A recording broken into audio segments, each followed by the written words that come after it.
president want to change his vice? I mean, you look at the vice president, Shettima. You could, to a large extent, say he has been very, very loyal and faithful, has discharged his responsibilities, his duties, with every form of loyalty you could ask of a politician. He's not given the president any problem at all. So why would this idea of changing him even come up in the first place? Welcome back to Prospect Channels TV. My people, we don't come back again with another Bonga update. The reason why President Bola Tinubu wants to change his vice, Kasim Shettima, has been finally exposed. Una no say APC, they form like nothing they happen, everything they okay. As I'm talking to you, after watching this video, you understand that APC has cracked. Una no say Zulu, the Borno State governor, has been crying how Boko Haram have taken over, Borno State. They say that one are number one, why they won't change Shettima. Una no say they talk say whether Shettima be chairman of those people. Okay, apart from that too, una no say President Bola Tinubu, he dey do things, okay, anything that benefits only him. My people, there is problem, there is kata in APC. I want you to bring out your mind and watch this video. From now till 2027, there's going to be a lot of showdown. Okay, let's get there. I'll be right back.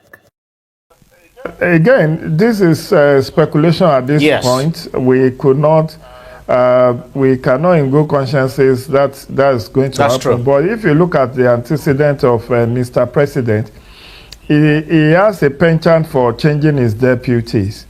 Do you know he had in 8 years, I think he had 3 or 4 deputies in 8 years as Lagos State Governor. Femi Pedro, Mrs. Koforola, Bukno Akerele, there was the APC, AC party chairman that was also there, about 4 or 3.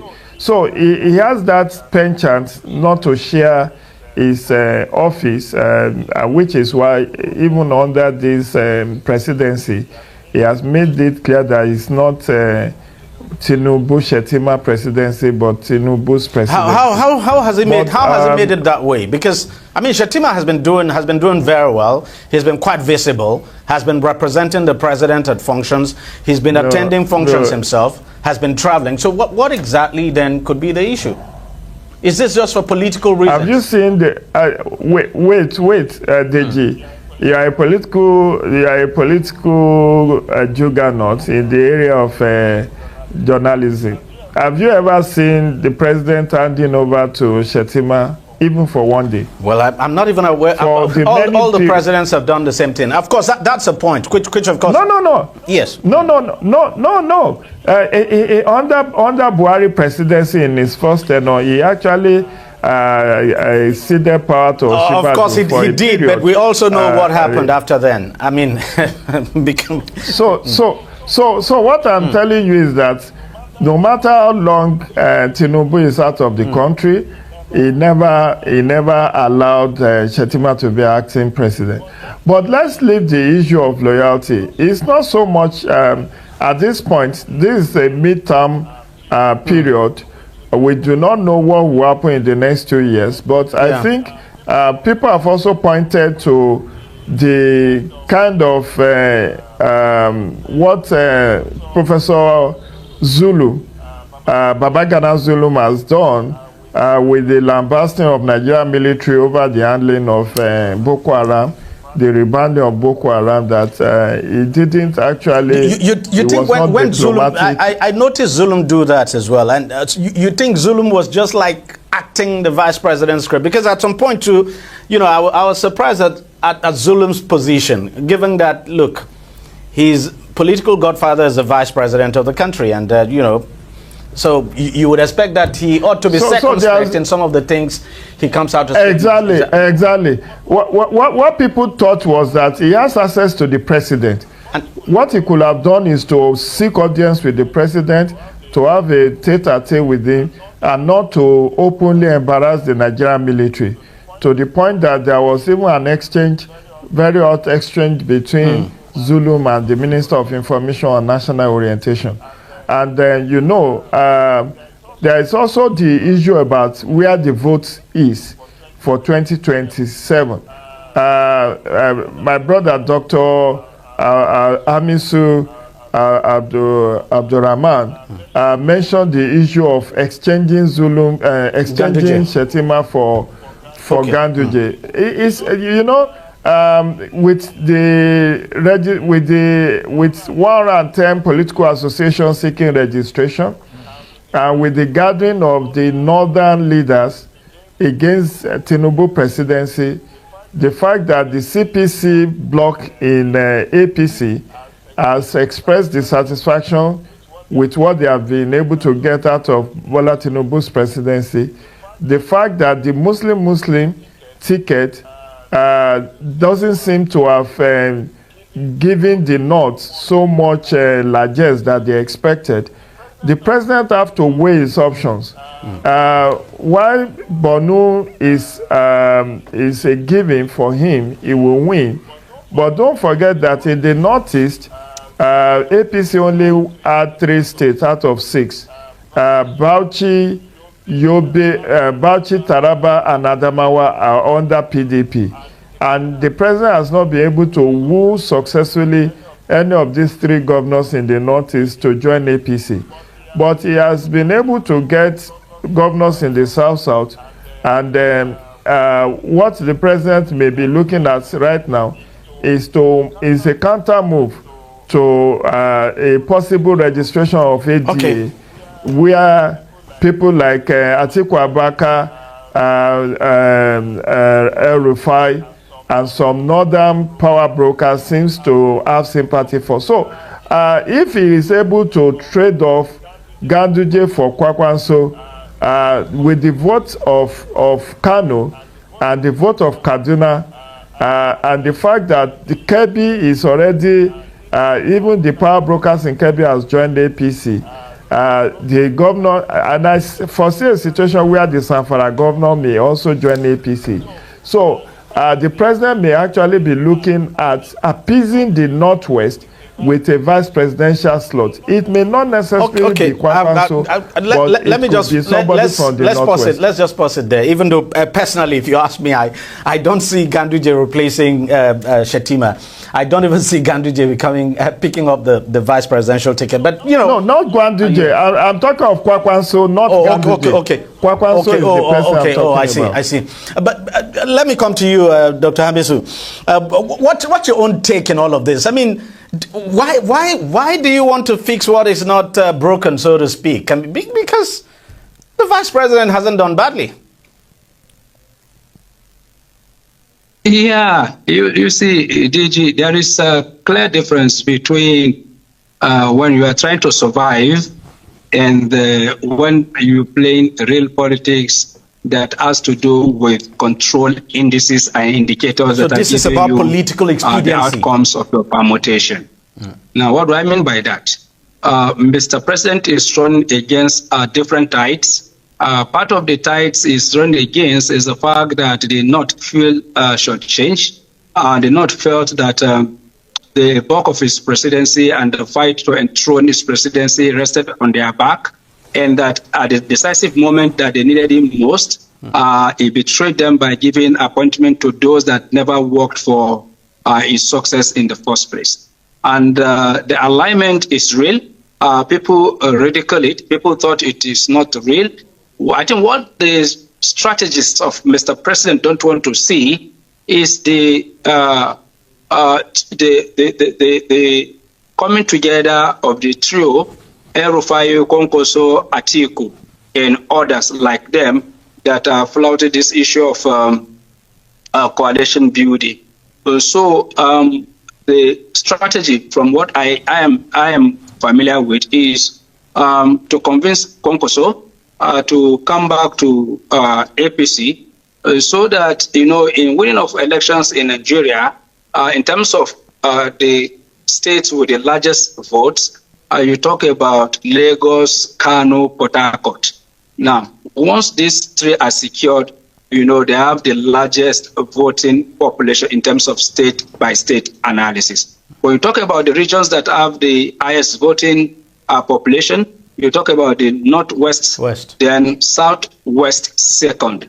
Now, when you look at it from that very perspective, I think the Southeast is last on the list, followed by followed by Northeast. Northeast is fifth in terms of voting population. Yeah, that's true. And what the strategies of Mr. President are trying to do is to ensure that Konkoso don't join the coalition, is brought on board.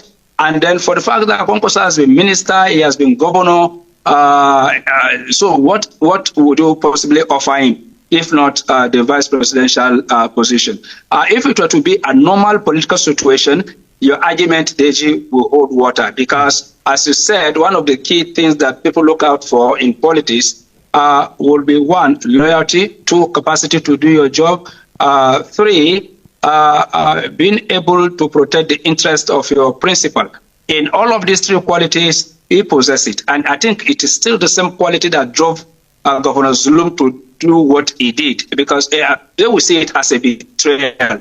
But to Mr. President, is pursuing his political ambition, is pursuing his political interest, and as Machiavelli rightly told us, which is one of the things that we practice and our elites do practice it, the end justify the means. And the West told us that there is no permanent interest, only there is no permanent friends, but what? Permanent interest. So in Nigerian politics, it is mostly about permanent interest, and that is exactly what is playing out. So the interest of Shettima can be jettisoned, it can be sacrificed at the altar of the survival of Mr. President. After all, when a ship is sinking and the only hope is to protect the captain, I think everything should be done to protect the captain. I think that is what Mr. President's strategists are trying to do, irrespective of the consequences that we follow. They are aware that the people of the Northeast will fight back. And one of the things that people don't know in Nigeria is there is always a political rivalry between the Northwest and the Northeast, historically, in terms of politics, issues around religion, issues around culture, and so on and so forth. So it is as it is. The president needed to fight back, and is fighting back, and he feels that he can throw Shettima under the bus. Mr. Joe, you don't think there might be a backlash? And do you think Shettima too, we're out of time, but I want you to just speak on this for just some few seconds. Do you think there might be a backlash for this, that the president could suffer a backlash if he made, everything is still in the realm of speculation anyway, so our audience should understand that, but if the vice president was to be changed, don't you think there might be some kind of political backlash? And then do you think the vice president has even helped himself in terms of, because you look at it, he's not been able to broaden his political structure, so to speak? Well, I won't blame Shettima. It's torn between the devil and the deep blue sea. He doesn't want to appear like overambitious, and we cannot also rule out the rivalry between the Hausa Fulani oligarchy and then the Kanuri. It was surprising that President Tinubu will even go for a Shettima in 2023 when he's seen as a Kanuri man with the voting population of the Kanuri people in the Northeast is limited compared to the Hausa Fulani in the Northwest. But he was able to survive that because the ranks of the opposition was divided. But now that they don't know what ADA will bring to the table, and they want to, it's a game of chess. The president wants to checkmate any move that can truncate his 8 years presidency. And so it's a battle, and whether the issue of replacing Shettima is even a long-term goal. I think in the interim, the president wants to appear like, leading the anti-corruption move. This Ganduje is controversial, is tainted with corruption allegations. So let me look for a cleaner, a more trustworthy ally, because that's the first thing to fix. First, fix the national leadership of APC. He has done it twice. Oshiomhole was thrown under the bus. he brought in Adamu Abdullahi. Adamu Abdullahi was thrown under the bus after helping the APC to victory in 2023. And now Ganduje has been thrown under the bus. That's also the game of politics, anyway, which was played by PDP. So the president first need to get the national chairmanship of APC right. He cannot bring in a Kwankwanso to replace Ganduje, but he needs to look for a acceptable candidate from the north-central Nigeria, where Adamu Abdullahi comes from. And because that position has been zoned to the North Central, it has to rightfully go back to them. So in terms of managing that leadership transition, that's the number one headache he has. As to the nomination of Shettima for second tenure, that would be after the president may have secured his own nomination before who becomes the vice president. Most definitely will become an issue. So that is the issue of replacing Shettima will come up in the lead up to 2027 when the nomination that's most definitely, but we know you don't have to wait until that time. Politicians will never wait until that time, and that's why we're seeing but what I'm trying to tell you is that even though there will be several permutations, definitely, and it will also be what is the opposition bringing at them that would determine. Did you hear that some groups are even floating Yakubu Dogara as a possible replacement to Shettima, because he is a Christian from Bauchi State and former number 4 citizen, and so his name is also being mentioned. Whether the president will now go for a Muslim Christian ticket in 2027, that'll be number one question. Does he want to retain Muslim tickets in 2027? That would be second question. Does he want to stick with a Kanuri man at the expense of appeasing the northwestern Hausa Fulani oligarchy? That's the number 3 question. So there will be a lot. And then the performance of his administration in 4 years, whether he will be able to deliver. And because a lot of people are already speculating that with this new tax reform bill that is signed yesterday, that might bring a bigger hardship on Nigeria. Anyway, on the tax reform bill, I think it's from my own perspective anyway, I think it's a wonderful bill. As someone who runs a small business, I think it's the kind of tax law that I want to see, especially for small businesses in this country. But that's just by the way. Welcome back. Now, Vice President Kashim Shettima's political future seems to be hanging in the balance, as signs from within the All Progressives Congress APC point to his likely, because we're not absolutely sure, likely exclusion now from the 2027 presidential ticket. There's no question at all that President Bola Tinubu wants a second term.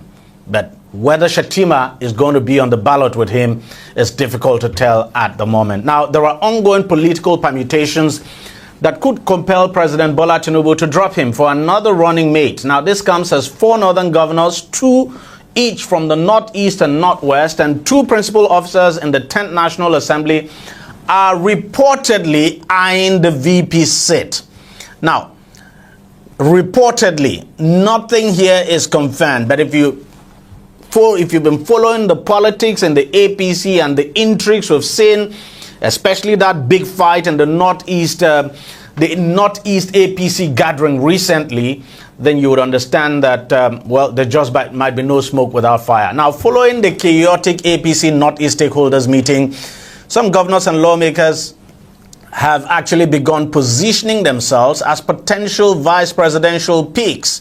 There are also reports that discussions about Shettima's return has divided members of the National Working Committee and the National Executive Committee of the party. However, the national leadership of the APC is said to be trying to manage the matter to avoid creating a crisis for the party in the Northeast. And as we speak, the national chairman of the APC, Umar Ganduje, who is, of course, the former governor of Kano State, has resigned from his position as national chairman. He says he wants to concentrate on his health, but no doubt this is coming as a very big surprise, and it's a clear pointer that all is not well within the APC.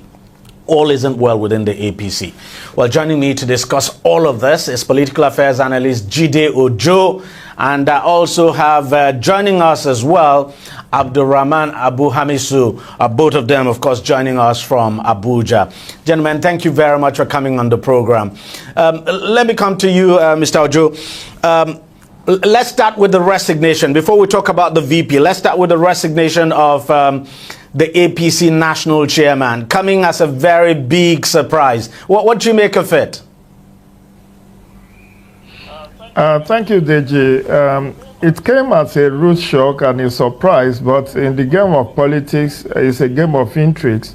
And so, as a political scientist, I shouldn't be too surprised, given the fact that the tenure of Ganduje in the last 2 years have been dogged with all manner of controversies, ranging from even his suspension by his ward in Kano, the allegation of corruption against him by the Kano State Anti-Corruption Agency, and also the fact that the North Central APC even has gone to court to challenge his chairmanship, believing that when Senator Abdullahi Adamu, the immediate past chairman of APC, resigned, alongside with Senator Iyola Omishu. Hi guys, now here we go drop the curtain for now. So how do I see this matter when they grand? Because this katakata, they get, more interesting. Share your thoughts below in the comment section. Subscribe to this channel if you have not. Don't forget to like. Thank you. Share this video and make it go viral. Bye for now.